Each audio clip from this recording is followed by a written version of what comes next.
মানে অন্তরঙ্গ যে কথাবার্তাগুলো সেগুলো তো আমরা বলতে পারবো না, তাই না? এই জন্য তো রেস্টুরেন্টে যাওয়া উচিত। আমি বুঝতে পারছি তুমি কি বলতে চাইতেছো। ওপেন প্লেসে বসবো তো হ্যাঁ, তোমার আর আমার ভালোবাসা ওপেন না, এই জন্য একটু ওপেন প্লেস। হাতটা ছাড়ো। একে তো ওপেন প্লেসে নিয়ে এসে বসাইছো, তার মধ্যে আশেপাশের মানুষ দেখতেছে, আবার হাতও ধরতেছো। আচ্ছা, আমরা তো রেস্টুরেন্টও বসতে পারতাম, তাই না? ওখানে অনেক সুন্দর সুন্দর ছবি তুলতে পারতাম, একটা কোয়ালিটি টাইম স্পেন্ড করতে পারতাম। পারতাম, কিন্তু এই যে রেস্টুরেন্টে যে যাইতে বলতেছো বাবু, তার আগে তোমার একটা প্রশ্ন করা উচিত, আমি তোমাকে কি দেখে পছন্দ করছি, কি দেখে তোমাকে এত ভালোবাসি। এই যে তোমার যে সৌন্দর্য, একদম ন্যাচারাল সৌন্দর্য।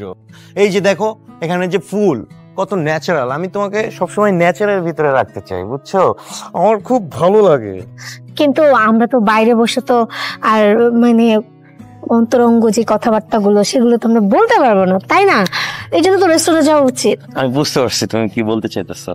দেখো, তুমি যেটার কথা বলতেছো সেটার জন্য আসলে রেস্টুরেন্ট পারফেক্ট না। আমাদের আসলে অন্য জায়গায় যাওয়া উচিত। কোথায়? আমাদের ফ্ল্যাটে।